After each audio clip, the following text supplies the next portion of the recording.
HSC পরীক্ষার বিষয়ে আপনারা জানতে চেয়েছেন। আমাদের আমরা বারবার বলেছি যে এইচএসসি পরীক্ষা নেবার আমাদের সকল প্রস্তুতি সবকিছু আমাদের 16 আনা আছে, কারণ আমরা ঠিক পরীক্ষার আগ মুহূর্তে বন্ধ করেছি। আমাদের প্রশ্ন আছে, প্রশ্ন জায়গা মতো সব আছে, সবই আছে।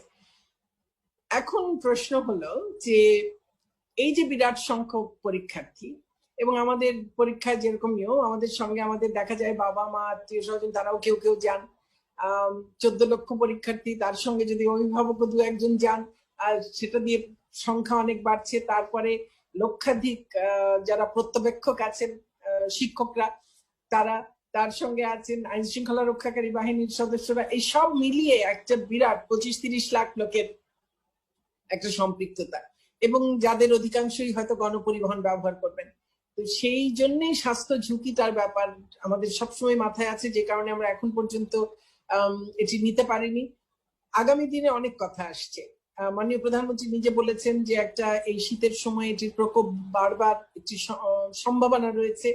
বিভিন্ন দেশও তাই বলছে, বিভিন্ন বিশেষজ্ঞরা বলছেন যে এটির প্রকোপ বাড়তে পারে।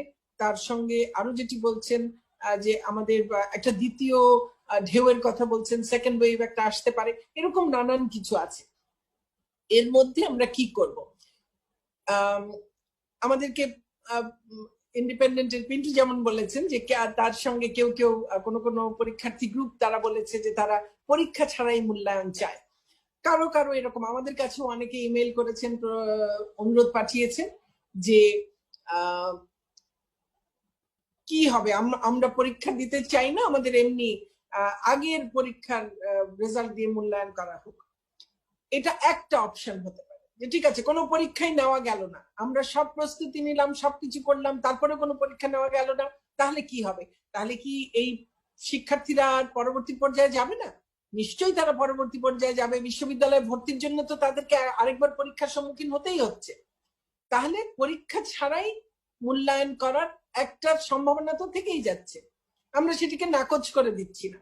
কিন্তু আমি পরীক্ষার্থী যারা আছে, তাদের অভিভাবক যারা আছে, তাদেরকে এটাও ভাবতে বলবো যে আমাদের অন্য অপশনও কিন্তু ভাবতে হবে, যেন 2 বছর পরে গিয়ে, 3 বছর পরে গিয়ে যেন কোনো শিক্ষার্থী কোনো চাকরির জায়গায় গিয়ে কেউ যেন তাকে না বলে, ও আচ্ছা তুমি 2020 ব্যাচ, তুমি তো পরীক্ষা দিয়ে পাশ করনি, কাজেই তোমার এই এইচএসসিটাকে গুরুত্ব দিলাম না, এর ফলাফলটাকে, এমন যেন না হয়। কাজে আমাদের যদি নেওয়া সম্ভব হয়, তাহলে কি কি কতটুকু সম্ভব হতে পারে, আমরা এর সবকিছু খুব পরিশ্রম করে আমরা এগুলোর একেবারে সুনির্দিষ্ট পুরো ঠিক করেছি।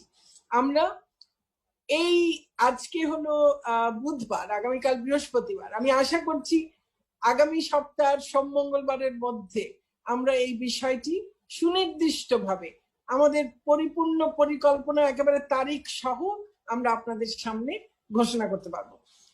কাজে এই মুহূর্তে বলছি শুধু আমাদের সমস্ত রেঞ্জ অফ পসিবিলিটিস, একেবারে আমরা পরীক্ষা নিলে কতটুকু পরীক্ষা আমরা নেব, সেই পরীক্ষাটা কি পদ্ধতিতে হবে। আমি পরীক্ষার্থীদের বলতে চাই যে আমরাও একসময় পরীক্ষার্থী ছিলাম, আমাদেরও সন্তান সন্ততি আছে।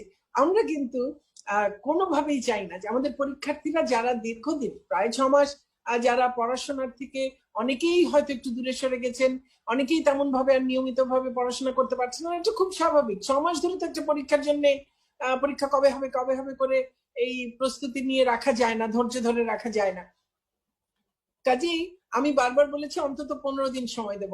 আমার মনে হয় যে আমরা অন্তত 4 সপ্তাহ সময় দেব ইনশাল্লাহ। হ্যাঁ, পরীক্ষার আগে, পরীক্ষা শুরু করার আগে অন্তত পক্ষে 4 সপ্তাহ সময় দেব, এবং আমরা চেষ্টা করব দ্রুততম সময়ের মধ্যে মিনিমাম কতগুলো সাবজেক্ট নিয়ে এবং মিনিমাম কত নম্বরের পরীক্ষা নিয়ে আমরা এই পরীক্ষা কাজটি সম্পন্ন করতে পারি। এবং সেক্ষেত্রে আমাদের হয়তো কিছু কিছু বিষয়ের বেলায় আমাদের হয়তো বা আমরা আপনাদের জেএসসি এসএসসি সেগুলোর নম্বরকেও আমরা মূল্যায়নের মধ্যে নিয়ে আসতে পারি। কাজেই অনেকগুলো অপশন আমরা ঠিক করেছি। আমরা আপনাদের কাছে যেই অপশনটি সিদ্ধান্ত হয়ে যাবে বা যে অপশন গুলো নিয়ে সিদ্ধান্ত হবে, কারণ আজকে আমি সিদ্ধান্ত নিলাম আমি অমুক তারিখ থেকে পরীক্ষা নেব, তারপরে যদি পরিস্থিতির কারণে পরীক্ষা নেওয়া না যায়, সেই অপশনটিও তো আমাদের আপনাদেরকে আগে ভাগেই জানিয়ে রাখতে হবে, তাই না? কিংবা আমি পরীক্ষা নিতে যাচ্ছি, সেই সময় আমার যেই পরীক্ষার্থীটি কোভিডে আক্রান্ত বা যার বাড়িতে কোভিডে আক্রান্ত কেউ আছে সেই পরীক্ষার্থীর কি হবে? নিশ্চয়ই তাকে আমরা চাই না সে পরীক্ষা কেন্দ্রে আসুক। তাহলে তার জন্য তো আমার একটা বিকল্প ব্যবস্থা করে রাখতে হবে। এই সবগুলো নিয়েই, এই সমস্ত প্রস্তাবনা নিয়েই, সমস্ত সিদ্ধান্ত নিয়েই আশা করি ইনশাআল্লাহ আগামী মঙ্গলবারের মধ্যে আপনাদের সামনে আমরা সবাই মিলে আবার আসবো। আর এটুকু আবারও বলবো, আমাদের পরীক্ষার্থী কোনোভাবে যেন ক্ষতিগ্রস্ত না হয়। তারা দীর্ঘদিন পড়ার সঙ্গে একেবারে পরীক্ষা নেবার 16 আনা প্রস্তুতি নেওয়া সে অবস্থাটায় তারা নেই। সেই জন্য তাদেরকে অন্তত 4 সপ্তাহ সেটার সুযোগ দেয়া, তারপরে পরীক্ষায় যেন